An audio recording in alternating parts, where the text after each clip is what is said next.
The anniversary celebration at the Riverside Country Club buzzed with the familiar symphony of clinking champagne flutes and forced laughter. Crystal chandeliers cast dancing shadows across marble floors where Washington's elite mingled, their conversations a careful choreography of status and influence. I stood near the towering windows overlooking the Potomac, nursing a glass of sparkling water and watching the river's dark currents flow toward the city lights.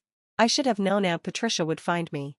She moved through the crowd like a predator who'd spotted wounded prey, her Chanel suit pristine, her smile sharp enough to cut glass. Behind her trailed my cousins Marcus and Elena, Dr. Marcus Chen, cardiovascular surgeon at Johns Hopkins, and Elena Chen Morrison, partner at Kellerman, Shaw Associates, one of D.C.'s most prestigious law firms, the Golden Children, the family's crown jewels. Well, Patricia's voice carried across the marble with surgical precision, designed to draw attention. Look who decided to grace us with her presence, our little Reed, still playing government secretary. The conversations around us dimmed as heads turned. This was Patricia's favorite theater, public humiliation disguised as family concern. I felt the familiar weight of their collective pity settling on my shoulders like a lead blanket. Aunt Patricia, I managed, my voice steady despite the tremor in my chest. I was just telling the Hendersons about our family's success stories. She gestured grandly toward Marcus and Elena, who shifted uncomfortably but said nothing. Marcus just published his groundbreaking research on cardiac regeneration. It's going to revolutionize medicine. And Elena closed the Morrison Pharmaceutical acquisition last month. $47 million. She paused for dramatic effect, her eyes glittering with malicious delight. But then there's Reed. Her voice dropped to a stage whisper that somehow carried further than her normal tone. Still filing papers in some basement office. Aren't you, dear? What is it you do again? Data entry? Administrative assistance? The circle of onlookers had grown. I recognized faces from the social pages, senators' wives, tech moguls, media personalities, all watching the Chen family's black sheep get publicly eviscerated. I work for the government, I said quietly.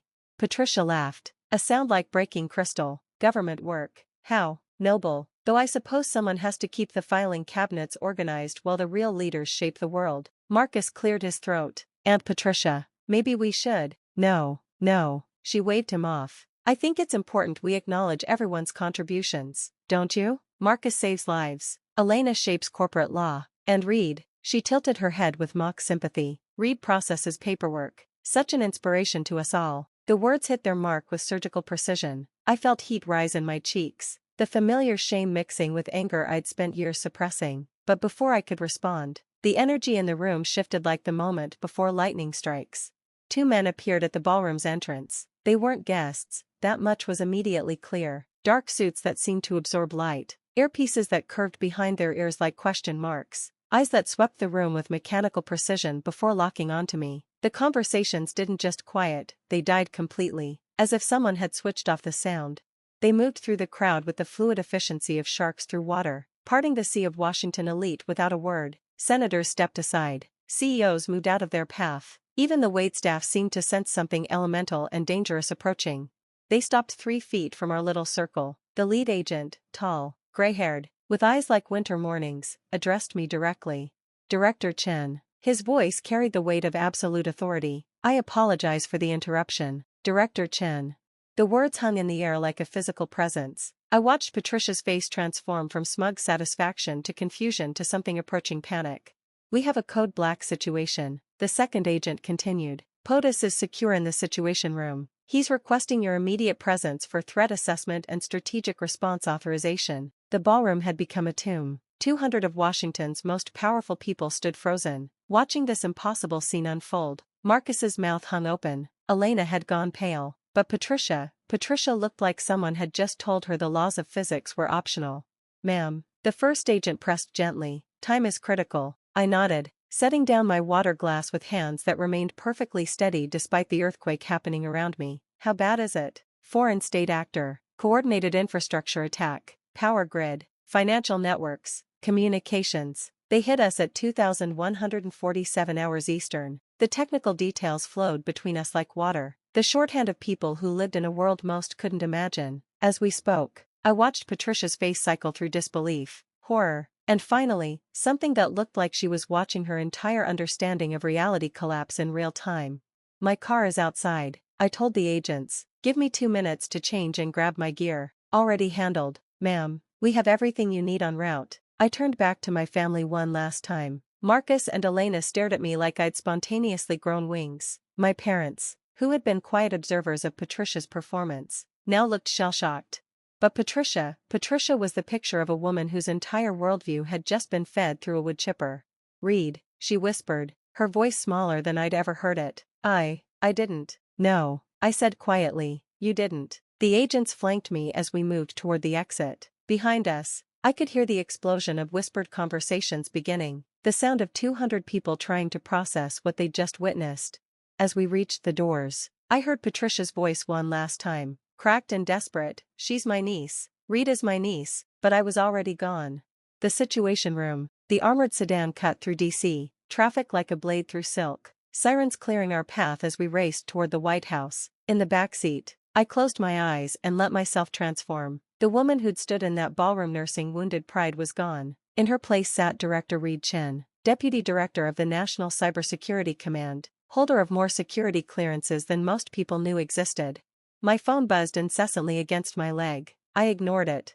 The White House Situation Room felt like stepping into the nerve center of American power. Banks of screens displayed real-time data streams from across the globe. The Joint Chiefs clustered around the main table, their faces grim. Secretary of Defense Williams looked up as I entered, relief flickering in her eyes. Reed, thank God. What's our assessment? I slid into my chair, the familiar weight of responsibility settling over me like armor. Show me what we're dealing with. For the next 4 hours, I lived in my real world, the world where my decisions affected millions of lives, where split-second timing meant the difference between a minor disruption and national catastrophe. We traced attack vectors, authorized countermeasures, coordinated with allies across 3 continents. When the crisis was finally contained, the attackers repelled. Our systems secured, the room slowly emptied. I was among the last to leave, sitting alone in the profound silence that follows victory. Only then did I look at my phone. 47 missed calls, hundreds of text messages, a digital avalanche of panic, confusion, and, finally, desperate attempts at redemption. From Marcus, Reed, what the hell just happened? Are you okay? Call me immediately. From Elena, I can't believe this. How long have you been? Why didn't you tell us? From my parents, please call. Your aunt is having some kind of breakdown. We're so sorry. We had no idea. We're so proud of you. Proud. Now they were proud. And then there was Patricia. Her messages told a story of complete psychological collapse in real time. What was that about? Who were those men? Are you in some kind of trouble? Reed, please answer. I'm scared. I'm sorry, I was just teasing. You know how I am. I was telling everyone about my brilliant niece and intelligence. Please call me back. I read them all. Then I crafted a single response to my parents. My work is classified and my life is complicated. I need space to process this. I sent it, then scrolled to Patricia's number. I stared at her desperate messages for a long moment, remembering decades of casual cruelty, of being made to feel small and worthless and invisible. Then I blocked her number. The silence that followed was the most beautiful sound I'd ever heard. 1 year later, sunlight streams through the floor-to-ceiling windows of my Georgetown apartment, painting golden rectangles across hardwood floors. The view encompasses the Potomac and the monuments beyond, a constant reminder of the city I helped protect. But this morning, there are no crisis alerts, no emergency briefings, just coffee brewing and NPR murmuring softly from the kitchen speaker. My phone buzzes. Not a secure line, just a text from Sarah, my friend from the climbing gym. Coffee later? I have drama to share. I smile and type back, absolutely, need details. This is my life now, not the desperate seeking of approval from people who never saw me, but the quiet accumulation of genuine connections with those who do. Friends who know Reed the person, not Director Chen the government official. People who value my terrible jokes and my tendency to cry at animated movies, who understand that my worth isn't measured in clearance levels or crisis responses. I still hear whispers about my family. Patricia's reign as the family's social dictator apparently ended that night at the country club. Without me as her favorite target, her power structure collapsed. She's become quiet at family gatherings, diminished. Marcus and Elena have reached out sporadically, awkward emails that read like diplomatic correspondence. There's respect in their tone now, but the easy familiarity is gone forever. Some bridges, once burned, can't be rebuilt. My parents try, in their way, birthday cards, holiday texts, careful messages that don't ask for anything in return. I think they've finally understood that love with conditions isn't love at all. But their opinions no longer govern my emotional weather, they're just distant voices from a country I no longer live in. I learned something profound in that ballroom: your value isn't determined by those who refuse to see you. It's defined by the life you build and the peace you protect. I never needed their applause, I just needed to stop waiting for it. The coffee maker beeps, and I pour myself a cup, watching the steam rise in the morning light. Somewhere in the city, crises are unfolding, decisions are being made, the machinery of power grinding forward. But here, in this moment, in this space I've claimed as entirely my own, there is only peace. And that, finally, is enough. Friends, what do you think of this story? Write your opinion in the comments. Would you like more stories? Don't forget to subscribe Revenge Radar and hit the bell button so you don't miss any videos. See you in next video.